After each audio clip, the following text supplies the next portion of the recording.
Olá, voltamos com nossos estudos bíblicos e hoje vamos estar abordando um tema realmente importantíssimo, porque vamos estar falando sobre o juízo final. Sim, o famoso grande trono branco. Como já vimos durante a grande tribulação, Deus entrará em juízo com o povo através de muitos eventos catastróficos que acontecerão aqui na Terra. E esses eventos certamente dizimarão todos os incrédulos e rebeldes. Mas os juízos desse tempo afetarão somente quem estiver vivendo fisicamente. Porém, quando falamos do juízo final, como o próprio nome indica, esse será o último e será aplicado sobre o espírito ou a alma de todos aqueles que viveram aqui na face da terra. Aqueles que não serão salvos, quero deixar bem claro isso. Esse juízo completará a limpeza do planeta e limpará todo mundo de todas as forças espirituais que o princípio da criação, desde o princípio da criação, eles vêm desobedecendo reiteradamente, porém, nesse dia será o grande dia do ajuste de contas. O juízo final, também chamado de juízo do grande trono branco, acontecerá logo após o milênio. Nesse tempo, Satanás será definitivamente derrotado ao ser lançado no lago de fogo. O julgamento final não é uma hipótese, é algo já determinado por Deus, a fim de que a sua justiça plenamente notória seja reconhecida e exercitada em todo o universo.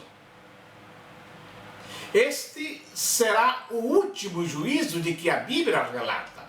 Será o julgamento dos ímpios, desde Caim até o último homem a viver sobre a terra. Os culpados diante desse juízo, desse grande tribunal, serão severamente castigados e lançados no lago de fogo, onde serão atormentados pelos séculos dos séculos. Deus, então, julgará a todos os homens. A Bíblia nos ensina que Deus vai julgar o homem. E notamos através da Bíblia que, repetidas vezes, o próprio Jesus avisou sobre o julgamento. Em Mateus capítulo 11, versículo 22, ele disse: "E contudo vos digo, no dia do juízo haverá menos rigor para Tiro e Sidom do que para vós outros." Em Mateus 12, 36, ele disse: "De toda palavra frívola que proferirem os homens, dela darão conta no dia do juízo." Ainda Mateus 13, 41 e 42, que diz: "Mandará o Filho do Homem os seus anjos, que ajuntarão do seu reino todos os escândalos e os que praticam a iniquidade, e os lançarão na fornalha acesa. Ali haverá choro e ranger de dentes." Lucas capítulo 12, versículo 2, disse que nada há encoberto que não venha a ser revelado, e oculto que não venha a ser conhecido. Em todo o Novo Testamento, os apóstolos, eles ensinam que haveria um momento de julgamento. Em Atos dos Apóstolos, no capítulo 17, o versículo 31 diz: no discurso de Paulo em Atenas, ele disse: porquanto estabeleceu um dia em que há de julgar o mundo com justiça, por meio de um varão que destinou. E o mesmo apóstolo São Paulo, escrevendo aos Tessalonicenses, no capítulo 1, versículos 7 e 8, ele disse: e a vós outros que sois atribulados, alívio juntamente conosco, quando do céu se manifestar o Senhor Jesus, com os anjos do seu poder, em chama de fogo, tomando vingança contra os que não conhecem a Deus e contra os que não obedecem o Evangelho de nosso Senhor Jesus. A carta aos Hebreus tem um texto que é muito conhecido quando se fala de juízo, que é Hebreus capítulo 9, o versículo 27, que diz: aos homens está ordenado morrerem uma só vez, e depois disto o juízo. Queridos, essas são apenas algumas em meio a centenas de passagens bíblicas que poderíamos citar, indicando um momento de julgamento vindouro. Eu sei que o homem moderno não gosta de pensar em Deus em termos de ira, de raiva e juízo final. Ele prefere modelá-lo por suas próprias inclinações, dando a Deus as características que o quer ver possuindo. O homem moderno, ele tenta refazer a Deus a fim de que ele se ajuste ao seu próprio pensamento afetivo, reconfortando-se em seus pecados. Esse Deus moderno apresenta os atributos de amor, misericórdia e perdão sem justiça. O que quer dizer? Ausência de julgamento e de punição do pecado. Assim que Deus se vê reconstruído pelas linhas de tolerância, amor generalizado com uma boa vontade universal. A opinião bíblica de que a retidão seja tão suprema quanto o amor na natureza divina, vê-se totalmente abandonado pelo homem moderno. Claro que quando falamos de juízo final, temos que deixar claro que existem diferentes juízos. Contrariamente à opinião popular, a Bíblia nada diz a respeito de um julgamento geral em que todos os homens aparecem diante de Deus ao mesmo tempo. A Bíblia relaciona uma série de julgamentos diferentes.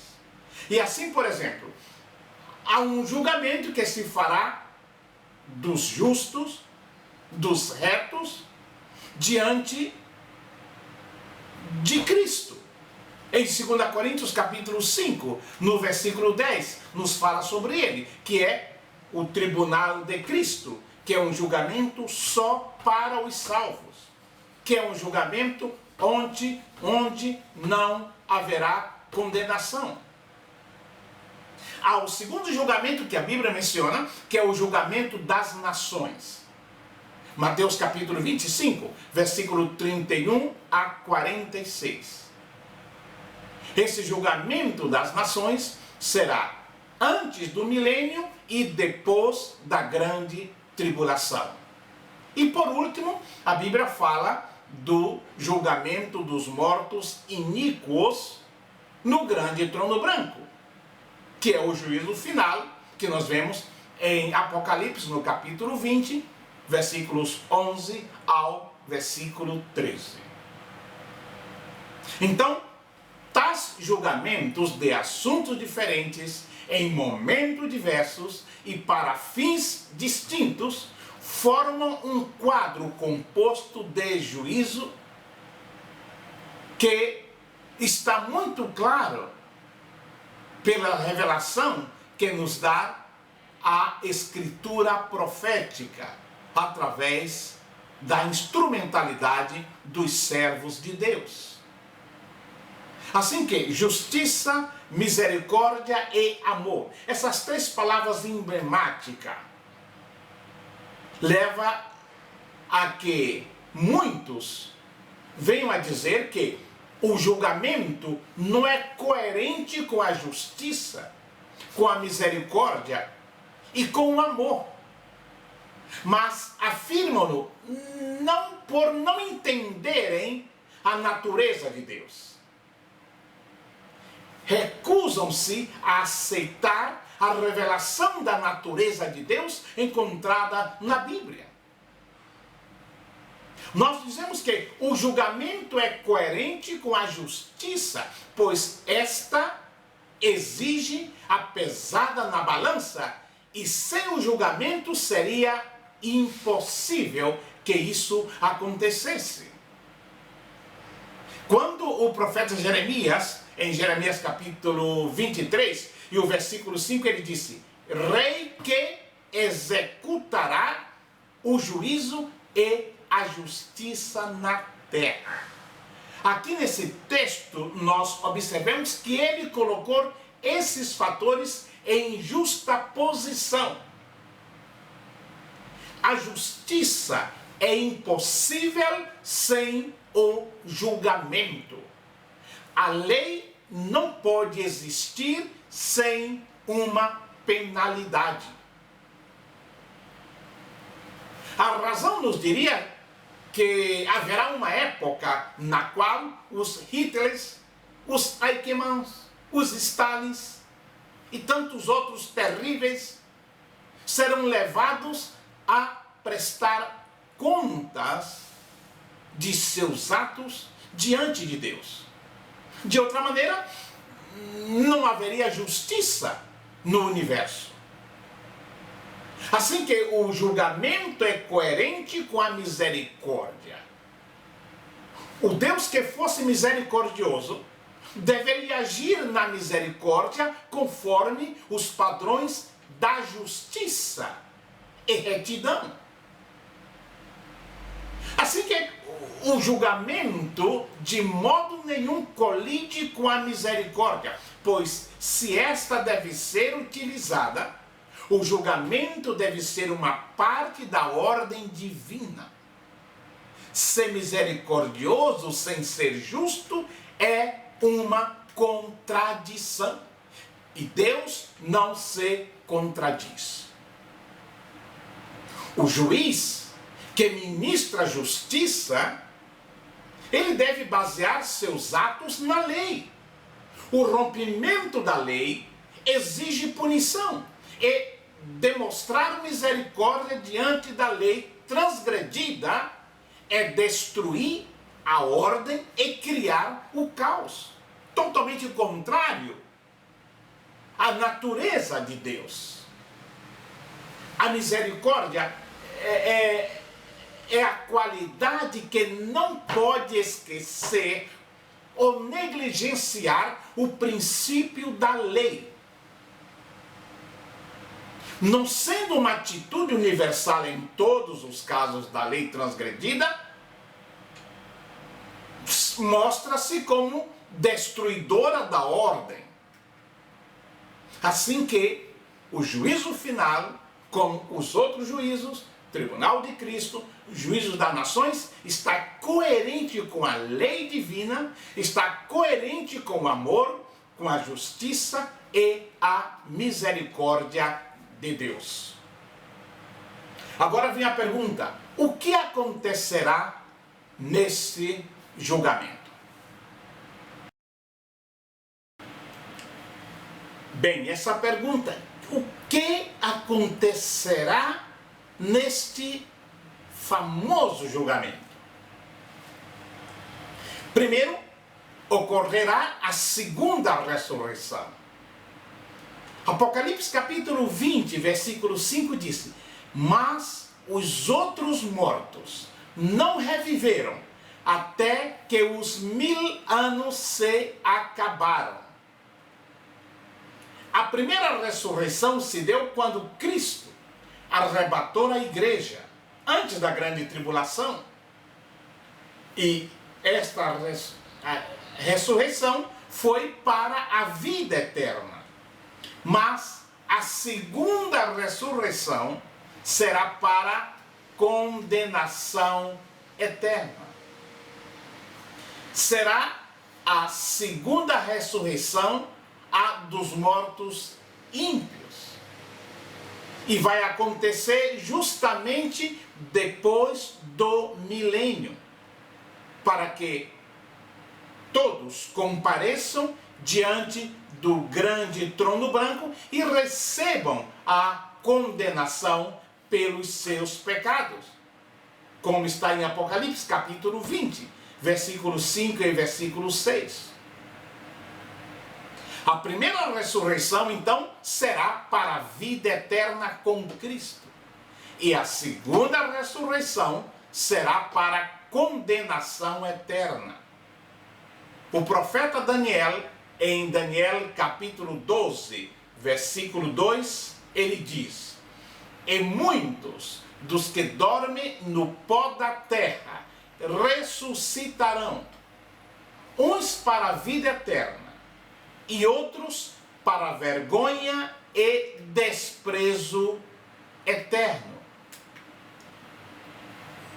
O Senhor Jesus, ele afirma claramente que os santos, os cristãos, aqueles que creem no seu evangelho, terão vida eterna e não entrarão em juízo.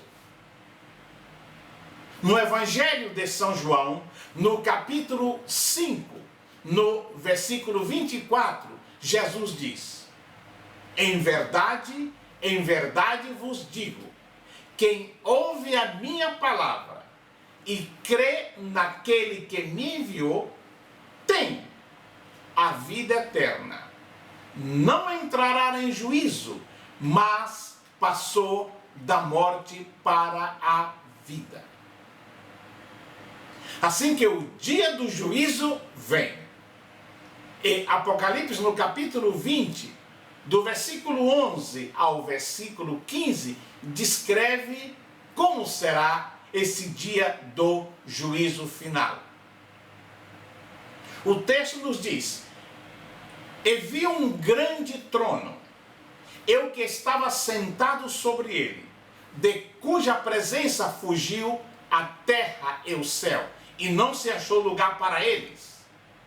E vi mortos, grandes e pequenos, que estavam diante do trono. E abriram-se os livros. E abriu-se outro livro, que é o da vida. E os mortos foram julgados pelas coisas que estavam escritas nos livros, segundo as suas obras. E deu o mar os mortos que nele havia. E a morte e o inferno deram os mortos que neles havia. E foram julgados cada um segundo as suas obras. E a morte e o inferno foram lançados no lago de fogo. Esta é a segunda morte. E aquele que não foi achado escrito no livro da vida foi lançado no lago de fogo. Isso é o juízo final. Agora, como será? Como será a dinâmica? O João, no capítulo 4 de Apocalipse, nas suas visões, ele já tinha visto o trono de Deus. E ele diz que do trono saem relâmpagos, vozes e trovão. No capítulo 4, do versículo 1 ao versículo 6. Então, sai do trono de Deus o poder para falar, julgar e castigar. Mas aqui, no fim do livro de Apocalipse, João vê um trono diferente. Ele fala de um trono grande e branco. Primeiro, trono é o lugar onde se assentará o grande juiz para julgar e castigar a humanidade ímpia e incrédula segundo as suas obras. Grande porque representa o poder infinito de Deus. Branco porque representa a justiça perfeita e completa de Deus. E agora a pergunta do milhão: quem será o juiz? Há alguns textos no Novo Testamento que atribuem o juízo a Deus Pai. Como em 1 Pedro capítulo 1, versículo 17, Romanos capítulo 14, versículo 10, 1 Tessalonicenses capítulo 2 Tessalonicenses capítulo 1, versículo 5, Mateus capítulo 18, versículo 35 e muitos outros textos. Porém, devemos lembrar que todas as obras divinas têm a participação das três pessoas da Santíssima Trindade. E que a Bíblia nos revela a pessoa de Deus como triuno. Três pessoas, mas um só Deus. Mas o ensino expresso das Escrituras é que o juízo final será executado por Jesus Cristo. Nós vemos no livro de Atos, no capítulo 17, que já mencionamos aqui, no sermão de Paulo em Atenas, Atos capítulo 10, no versículo 42, Romanos capítulo 14, versículo 9, Mateus capítulo 25, versículos 31 e 32 e outros textos. Assim que hoje, nos dias atuais, Cristo se apresenta como advogado. Como está em 1 João no capítulo 2, no versículo 1. Mas naquele dia, o Senhor Jesus será o juiz do universo.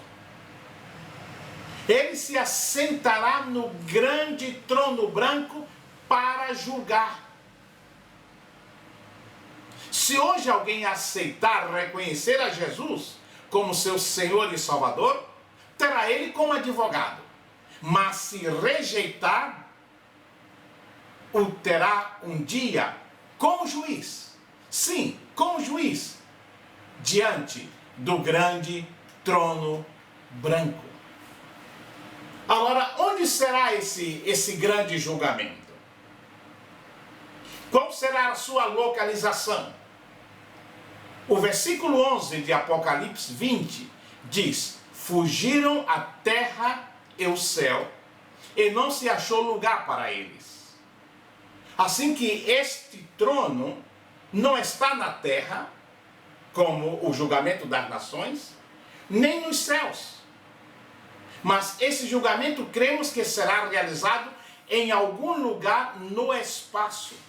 Pois lemos que da presença dele que se assenta sobre o trono, fugiram a terra e o céu, e não se achou lugar para eles. Esta descrição bíblica é coerente com 2 Pedro capítulo 3, versículo 7, que diz que a terra será consumida pelo fogo. Então isso culmina com a destruição dos céus, ou seja, os céus, o universo, o cosmos ou o espaço sideral e a terra, para apagar todos os sinais do pecado, que não estará apenas no planeta Terra, mas em todo o universo, Por isso que haverá a destruição da terra, das estrelas e das galáxias. Basta ler Isaías capítulo 51, versículo 6 e Isaías capítulo 34, versículo 4. Quem será julgado?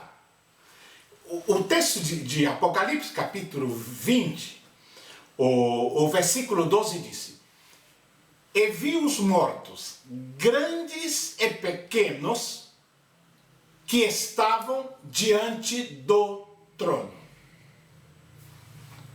Ou seja, todos estão juntos para serem revelados à luz. Tudo vai ser revelado. Nada escapará daquele quem os olhos são como chama de fogo. Repetindo o texto de Lucas 12, 2.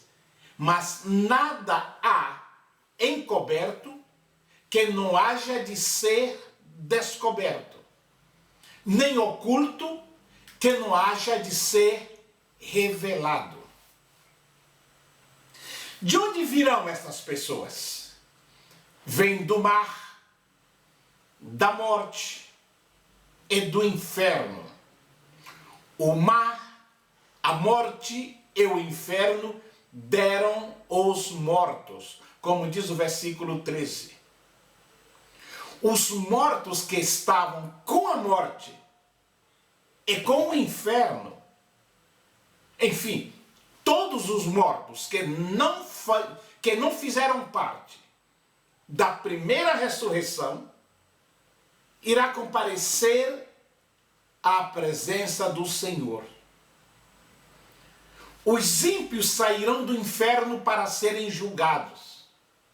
E após serem julgados, serão lançados no lago de fogo, juntamente com o próprio inferno e a morte, conforme Apocalipse capítulo 20, versículos 14 e 15. O inferno não é o lugar da condenação eterna. O inferno é um lugar intermediário, onde estão aqueles que morreram sem Cristo. Tudo isso nos mostra que será um juízo universal.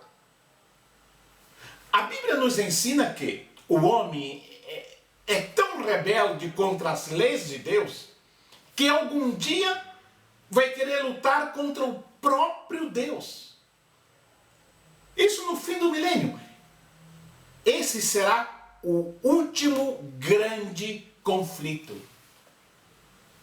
Essa será a guerra final. Agora você pergunta, qual será a resposta de Deus? Uma demonstração de misericórdia? Uma exibição de tolerância? Não. Será o julgamento e a merecida sentença condenatória. A alternativa da misericórdia desprezada e rejeitada conduz ao julgamento.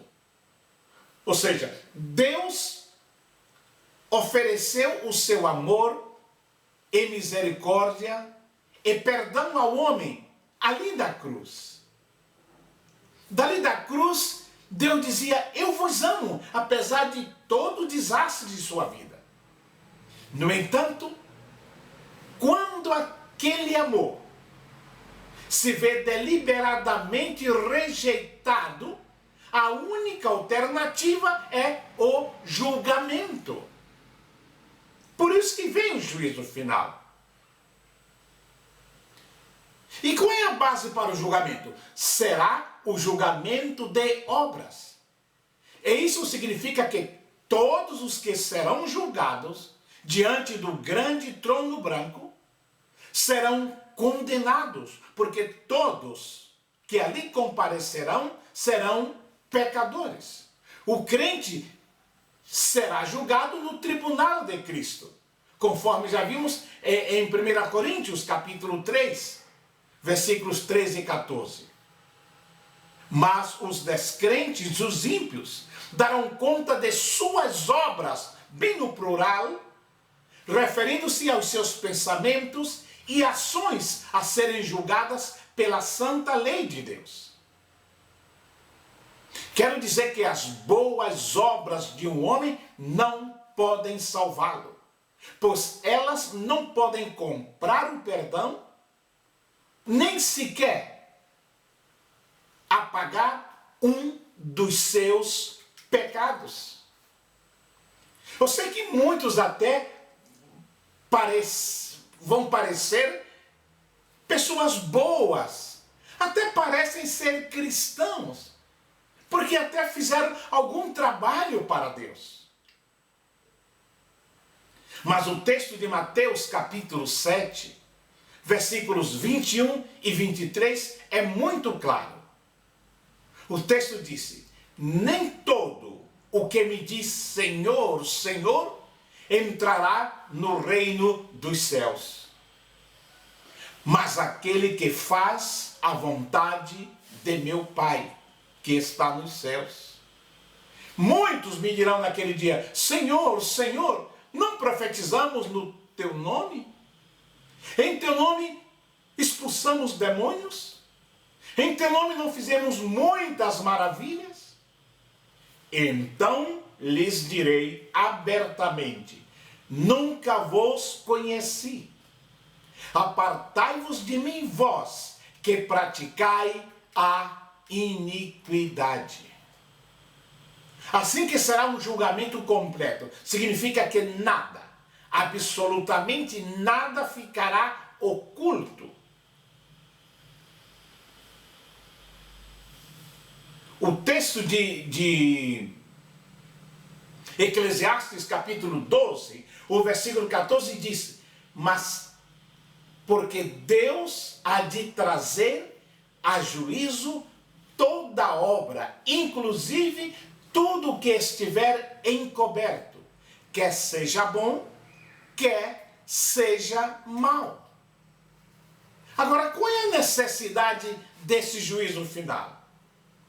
Os falsos mestres, que hoje temos bastante, vestido de ovelhas, eles têm se manifestado negando a finalidade do juízo final, argumentando que se cada pessoa ao morrer já tem o seu destino eterno selado, um juízo final seria desnecessário. Ainda que pareça fazer sentido, esse é o raciocínio falso que vemos nos dias de hoje. Porque o juízo final tem os seguintes propósitos. Primeiro, o principal motivo é não dar um destino a cada indivíduo, porque esse destino realmente, de uma certa forma, está selado pela morte. Então, por que se faz necessário o juízo final? A razão primordial do juízo é a glória de Deus, do Deus triuno, cuja justiça será publicamente manifestada para que ele seja glorificado. Como vemos em Apocalipse, capítulo 15, os versículos 3 e 4. Será necessário para que os ímpios se curvem diante da justiça de Cristo, para que ele seja exaltado na condenação de todos os que o rejeitaram. Ele foi humilhado na cruz e continua sendo humilhado por todos aqueles que o rejeitam. Mas naquele dia ele será exaltado diante de todos. Será quando todo joelho se dobrará diante dele e declarará que ele verdadeiramente é o Senhor. Nesse julgamento haverá os livros. No juízo final nós vemos que os mortos são julgados de acordo ou conforme as coisas que estão escritas nos livros. Isto é, segundo as suas obras. Por isso o texto diz, e abriram-se os livros. E abriu-se outro livro, que é o da vida. E os mortos foram julgados pelas coisas que estavam escritas nos livros, segundo as suas obras. Agora, é importante que aclaremos que esse julgamento não é com base no livro da vida, que não tem nada a ver com julgamento. Então, por que o livro da vida é mencionado aqui? Não porque algum dos nomes estejam neles escritos, mas para provar que eles não estão escritos no livro da vida. Os livros que formarão a base do julgamento dos que estarão presentes diante desse trono são a palavra de Deus e o outro livro, o livro da vida, e os livros contendo as obras de todos os que estarão diante deste trono. O livro da vida é aquele onde estão escritos os nomes dos salvos. Há uma distinção aqui entre os livros e o livro da vida. O livro da vida, onde estão escritos o nome dos salvos, é um livro especial, enquanto que os livros mencionados aqui evidentemente representam o registro dos atos daqueles que não estão escritos no livro da vida e mostram a justiça do julgamento de Deus.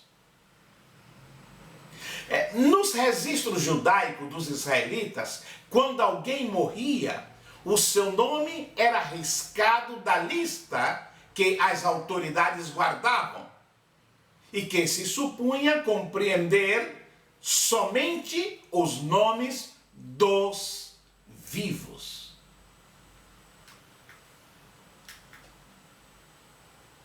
Os verdadeiros seguidores de Jesus, eles têm seus nomes escritos no livro da vida. Jesus prometeu, ele disse em Apocalipse capítulo 3, e o versículo 5, o vencedor será vestido de vestiduras brancas, e de modo algum apagarei o seu nome do livro da vida. Pelo contrário, confessarei o seu nome diante do meu Pai e diante dos anjos. Ter o nome escrito no livro da vida é ter garantia a sua entrada na Nova Jerusalém, na Jerusalém celestial. Tem o livro que nós chamamos de o livro da consciência, que é o livro onde estão escritas as obras dos homens. Essa ideia de Deus, de ter um registro dos feitos dos homens, nós encontramos nas páginas das Sagradas Escrituras. Portanto, o livro da consciência se refere ao interior das mentes, dos pensamentos, aqueles pensamentos que são maus e que são julgados, também aqui. Ele é assim chamado porque no interior da mente de todos estão escritas todas as coisas que ele pensou, praticou, consumou e falou. Portanto, os impenitentes também serão julgados por sua própria consciência, que, embora falha, não deixará de ser um dos fundamentos dos juízos, do juízo final. Em Romanos, no capítulo 2, versículo 15, disse: os quais mostram a lei escrita no seu coração, testificando juntamente a sua consciência e os seus pensamentos, quer acusando-os, quer defendendo-os. Assim que a lei moral divina acha-se gravada na consciência de todo ser humano. Esse é um dos livros a ser aberto no dia do juízo. Nós entendemos que o julgamento no juízo final será justo, pois não admite falsas acusações de ninguém. Não existe ali maquiagem dos fatos ou apelos emocionantes de um advogado. Não. A verdadeira relação de suas obras, finalmente registrada, serão apresentadas para que a punição seja justa e não haja alguém que diga, não mais, não haverá mais, nem porém ali. Esses livros serão abertos diante desse trono para mostrar todas as coisas segundo as suas obras. Ou seja, nada ficará encoberto. Nem o mar, nem o mundo invisível poderiam mais esconder seus prisioneiros. Por isso o texto de Apocalipse 20:13 disse: e deu o mar os mortos que nele havia, e a morte, e o inferno deram os mortos que neles havia, e foram julgados cada um segundo as suas obras. Novamente João nos diz que a morte e o além chegam ao fim. Aqui são personificados como o inimigo. Por isso o versículo 14 de Apocalipse 20 diz: e a morte e o inferno foram lançados no lago de fogo. Esta é a segunda morte. O destino de todos que comparecem aqui diante do juízo final é o mesmo lugar, o lago de fogo e enxofre. Agora, o destino dessas pessoas é um lugar. Com respeito a essa retribuição dos perdidos, é importante observar que o lago de fogo é um lugar, não um estado. Apesar de o conceito envolver um estado, entendemos isso. Como o céu é um lugar e não um mero estado mental, da mesma forma, os que forem condenados vão para um lugar. Essa verdade é indicada claramente nas Sagradas Escrituras. Assim que o juízo final é um juízo de destino.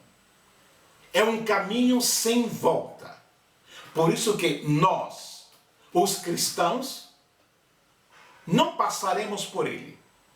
Subiremos com Cristo, quer ressuscitados ou arrebatados, e estaremos para sempre com o Senhor. Que Deus nos abençoe.